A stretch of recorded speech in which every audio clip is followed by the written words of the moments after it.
Topic सब बनाओगे आज का रिफ्रैक्टिव इंडेक्स। रिफ्रैक्टिव इंडेक्स बात बिल्कुल नहीं।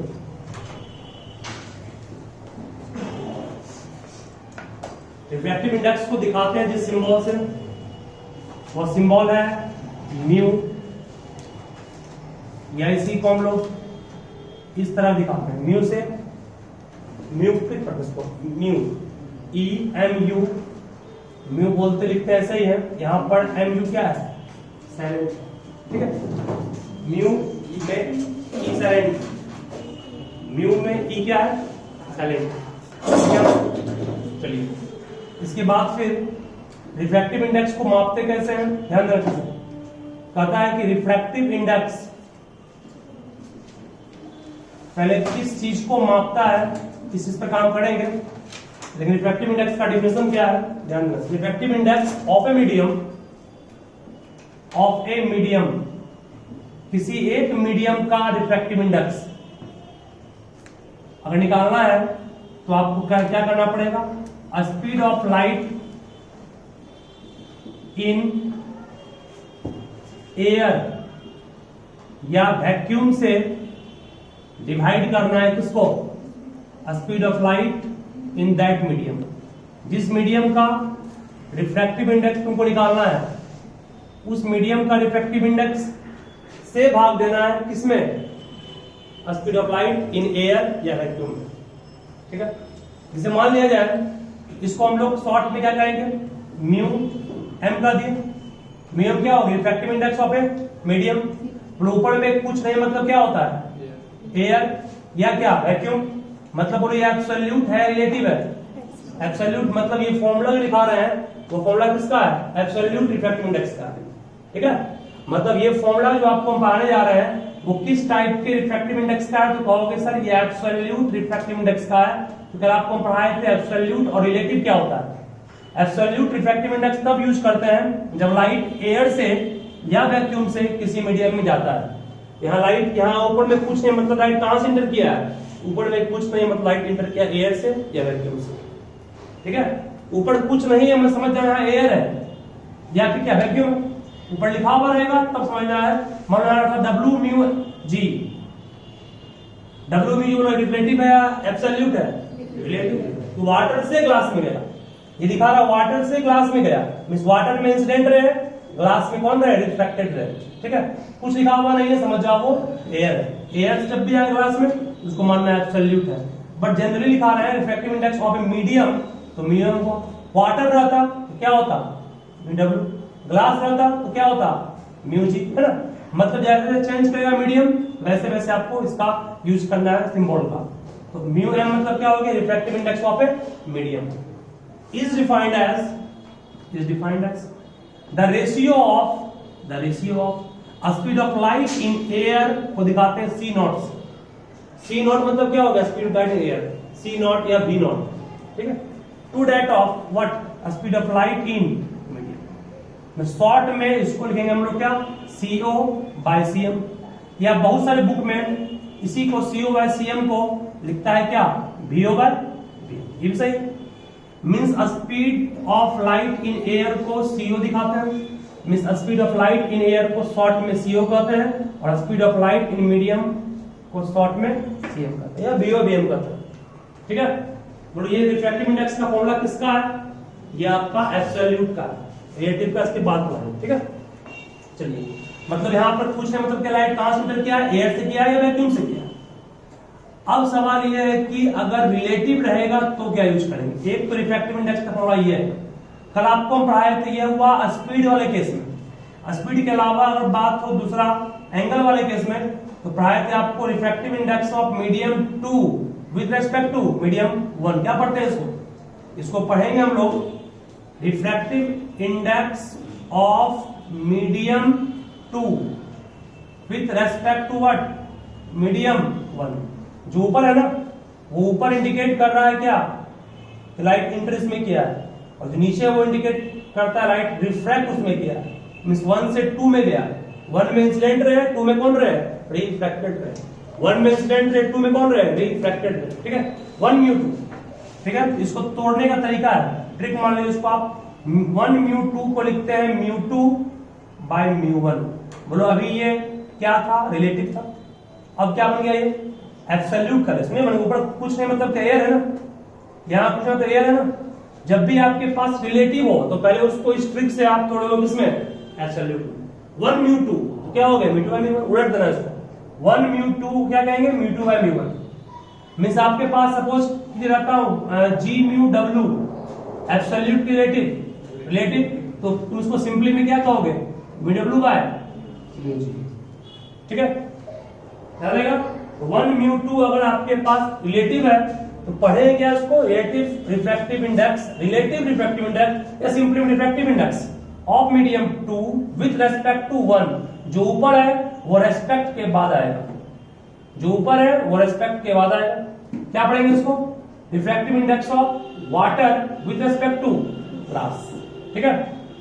इसी को ऐसे लिखते हैं, देखो म्यू जी म्यू डब्ल्यू को आप कई बुक में पढ़ेगा जी एंड डब्ल्यू, ये भी सही है, ऊपर है आगे क्या, अगर म्यू यूज कर रहे हो तो ऊपर देना पड़ेगा, एन यूज कर रहे हो symbol refractive index symbol n भी होता है, तो क्या करना आपको है, आगे देना है जी, ऊपर नहीं, यहां आगे पीछे होगा, ऊपर नीचे होगा, ठीक है। दोनों सिंबल की दोनों चीज सेम है, मींस जी म्यू डब्ल्यू को इतना कर सकते हैं, जैसे आप लोग पूछेगा 1 μ2 तो क्या आप ऐसे कर सकते हैं, बस बिल्कुल सही है, 1 and 2 दोनों सही है, दोनों सेम चीज है, ठीक है। इन सब चीज ध्यान रखिएगा। आगे और फॉर्मूला बनेगा इसका, ये तो हुआ एब्सोल्यूट का फॉर्मूला, ये हुआ रिलेटिव रिफ्रैक्टिव इंडेक्स को किसमें तोड़ना, एब्सोल्यूट कन्वर्ट करना। अब एब्सोल्यूट से बनेगा मेन फॉर्मूला, कैसे ध्यान देना, इक्वल टू μ2 को इस फॉर्मूला, क्या आप इसमें इस फॉर्मूला को अप्लाई कर सकते हैं ना, क्योंकि अब ये क्या बन गया एब्सोल्यूट।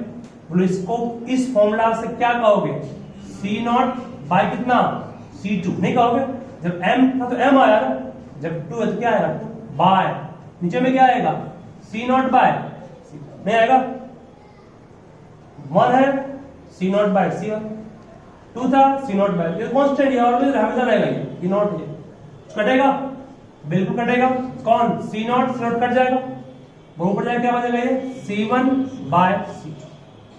मतलब तुम यहां से क्या सीखे, relative refractive index of medium 2 with respect to medium 1 is equal to that and is equal to what, मतलब क्या हुआ, यहां था C0 बाय Cm, बट यहां क्या है C1 बाय, मतलब जिस मीडियम में लाइट इंटर किया उसी मीडियम लाइट का स्पीड लिए, जिस मीडियम लाइट रिफ्लेक्ट किया उसी मीडियम लाइट का, ठीक है। एक और लिंकअप यहां बनाएंगे अभी, एक लॉन्ग लिंकअप बन जाएगा, उसी लिंकअप को शॉर्ट पे फिर एक ट्रिक पर सेट कर देंगे, उसको ध्यान रखिएगा सब।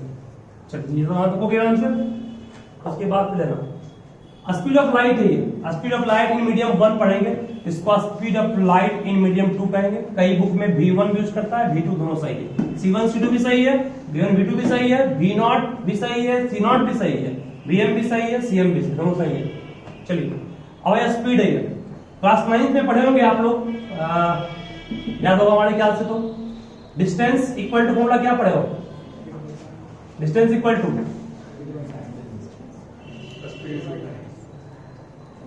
टाइम इक्वल टू क्या पढ़े हो, डिस्टेंस बाय स्पीड, तो डिस्टेंस इक्वल टू क्या होगा स्पीड इनटू टाइम, तो स्पीड इक्वल टू क्या होगा डिस्टेंस बाय टाइम। लाइट कौन सा डिस्टेंस कवर करेगा, लाइट एक वेव है, उसके डिस्टेंस के रूप में काम कौन करेगा, वेवलेंथ करेगा, वेवलेंथ नहीं करेगा, नहीं पढ़ेगा। एक कंप्लीट वाइब्रेशन में कवर्ड किया गया डिस्टेंस यही होता है, इसी डिस्टेंस को क्या कहते हैं वेवलेंथ कहते हैं, दिखाते हैं किससे, इसको है लैम्डा से। डिस्टेंस के रूप में काम कौन कर रहा है, लैम्डा कर रहा है। जहां डिस्टेंस वहां क्या पुट कर देंगे लैम्डा, जहां डिस्टेंस वहां क्या पुट करेंगे लैम्डा।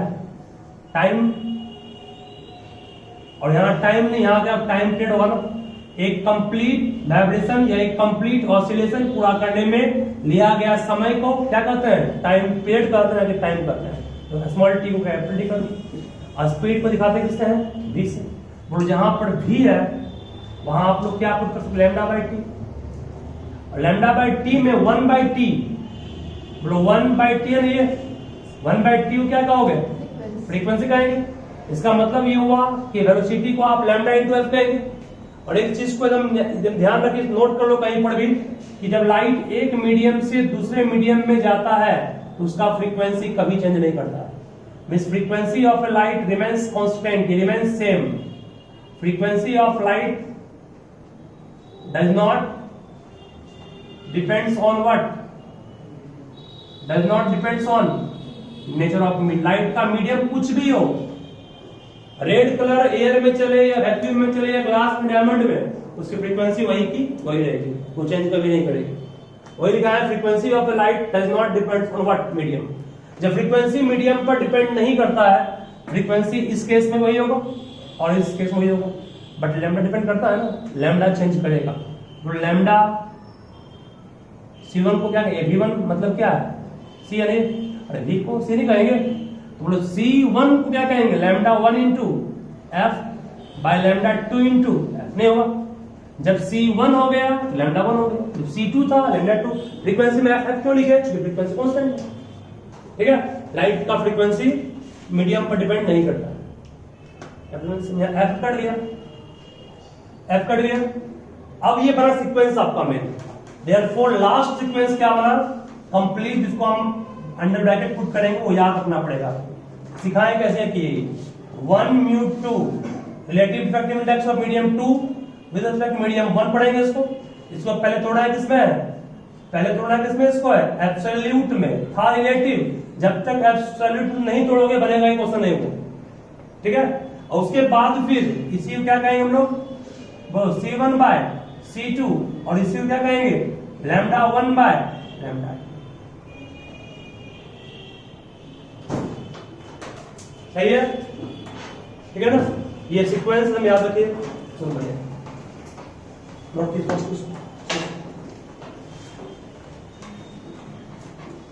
इन सब के अलावा कुछ पॉइंट्स जो कि आपको एनी हाउ याद रखना पड़ेगा।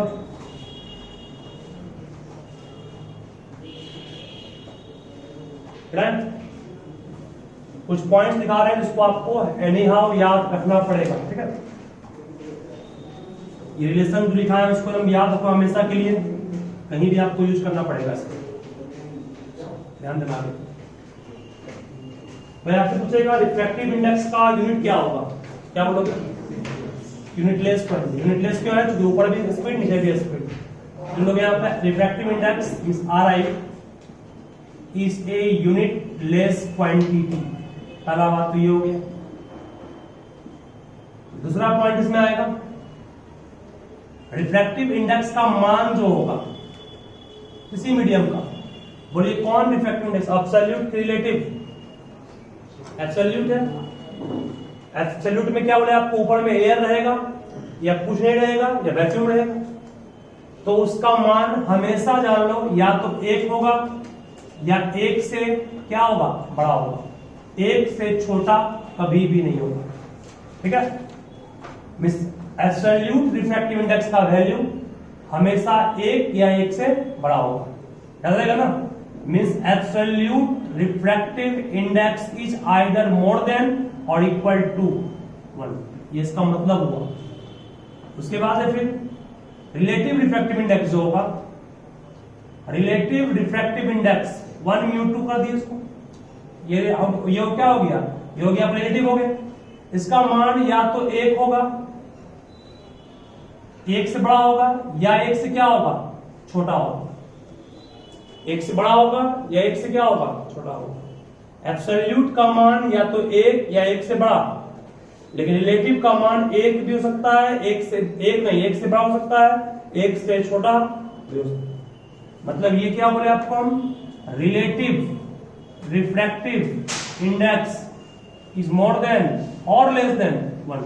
कैसे समझाएंगे एग्जांपल देके, ठीक है।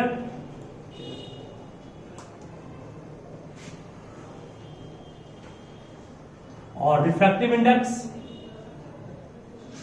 Is maximum for what, for diamond कहोगे, और refractive index is minimum for what, air या वैक्यूम। एब्सोल्यूट वाले केस के लिए बोल रहे हैं आपको, रिफ्रैक्टिव इंडेक्स अधिकतम होगा डायमंड के लिए, कम से कम होगा किसके लिए, एयर वैक्यूम के लिए।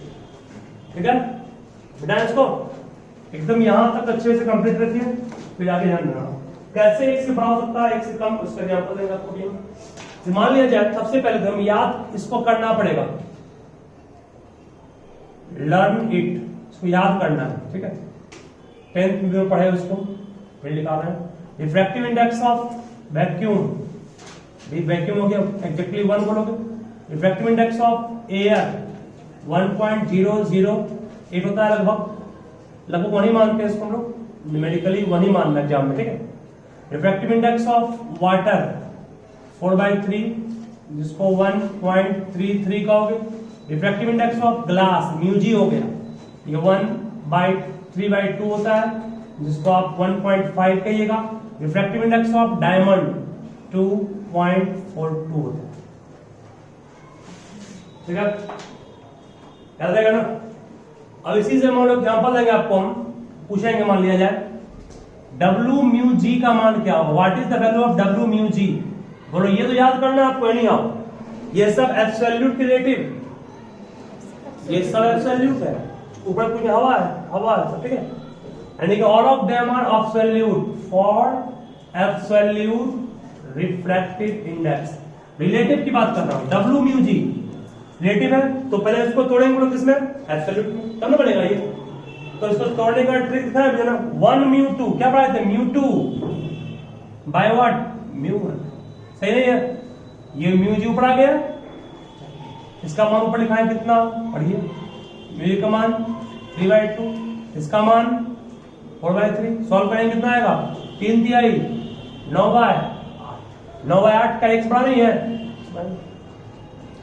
9/8 1 से बड़ा है ना, 9/8 1 से बड़ा है, मतलब कि रिलेटिव रिफ्रैक्टिव इंडेक्स का मान 1 से बड़ा हो सकता है, ये भी हुआ। अब 1 से कम भी हो सकता है, मान लो निकालने कहेगा कोई आपको G म्यू W, क्या तुम बोलोगे इसको, क्या बोलोगे, mu W by mu G, इसका मान कितना है 4/3, इसका मान कितना है 3/2, सॉल्व कितना आएगा 8/9, x कम है कि नहीं है, x कम है। तो रिलेटिव रिफ्रैक्टिव इंडेक्स का मान 1 से कम भी हो सकता है, 1 से बड़ा भी हो सकता है, लेकिन एब्सोल्यूट का मान हमेशा 1 से बड़ा होगा। ठीक है, ये प्रमाण दिया आपको हम कैसे कि रिलेटिव रिफ्रैक्टिव इंडेक्स 1 से बड़ा या 1 से छोटा हो सकता है, एब्सोल्यूट हमेशा 1 या 1 से बड़ा होगा। ठीक है, कई प्रॉब्लम नहीं बोलोगे इसमें, तोड़ना हमेशा है, जब भी रिलेटिव रहे तो वही ट्रिक पे 1 म्यू 2 को म्यू 2 बाय म्यू 1 कहे, उसी ट्रिक पे तोड़ेंगे पहले इसको इस तरह से, और उसके बाद फिर सेट करके इसको हम लोग बना लेंगे। चलो ठीक है, याद रखना। एक और इंपॉर्टेंट पॉइंट है, ये तो आपको हम एग्जांपल दिए किस तरह इसको ऐसा कहा गया, बेटा इसको चलिए। अब कोई पूछेगा आपसे what do you mean by, question है मान लो है what do you mean by refractive index of diamond is 2.42, क्या मतलब इसका, देखा है ना, क्या मतलब इसका। तो रिफ्रैक्टिव इंडेक्स ऑफ डायमंड तो पहले क्या कहोगे, speed of light in air by speed of light in diamond को। रिफ्रैक्टिव इंडेक्स ऑफ डायमंड को डिवाइड करेंगे तो कितना है, रिफ्रैक्टिव इंडेक्स ऑफ डायमंड का मान कितना है 2.42, इसको 1/2.42 इंटू C0 करेंगे, बोलो क्या पड़ेगा, रिफ्रैक्टिव इंडेक्स ऑफ डायमंड का मान 2.42 है, मतलब ये हुआ कि लाइट का स्पीड डायमंड में लाइट का स्पीड एयर की तुलना में कितना गुना है, 1/2.42 टाइम्स, नहीं, इसका मतलब हुआ speed of light in diamond is 1/2.42 times the speed of light in what air. नहीं हो गया, इस सेंटेंस का मीनिंग पे पूछेगा, बोला this sentence means that the speed of light in diamond is about 1/2.42 times the speed of light in air level. तो बोले what is the refractive index of glass, इतना मींस इसका मीनिंग क्या हुआ, बोला रिफ्रैक्टिव इंडेक्स ऑफ ग्लास अगर 1.5 दिया हुआ, इसका मतलब ये हुआ कि लाइट का स्पीड ग्लास में लगभग कितना गुना है, 1/1.5 गुना है किसके पीछा, एयर के पीछा। या इसको दूसरी भाषा में चाहते बोलना सिंपल में, और सिंपल में चाहते हो बोलना, इसको ऐसे कहो, सी नॉट का मान क्या होगा 2.42 इंटू सी डी। इसको दूसरी भाषा में कहोगे कि एयर में लाइट का स्पीड 2.42 टाइम्स है किसके, डायमंड के, नहीं डायमंड के लाइट के स्पीड में इतना गुना करेंगे तब मिलेगा एयर का। मतलब इन सबों को सिंपल भाषा में कहें तो कहोगे speed of light in glass is, speed of light in air is 1.5 times more than the speed by air. उल्टा बोल दिया, नहीं सही बोल, speed of light in air is 1.5 times more than the speed of light in glass में, ठीक है। यहां क्या बोलोगे, speed of light in water is, speed of air is 1.33 times more than the speed of light in water. कर लेंगे, मतलब दोनों तरह से लैंग्वेज करके आप चेंज करके बोल सकते हैं, ठीक है। सहमत हो गया ना, नोट कीजिए फर्स्ट में, और वो जो प्रूफ किए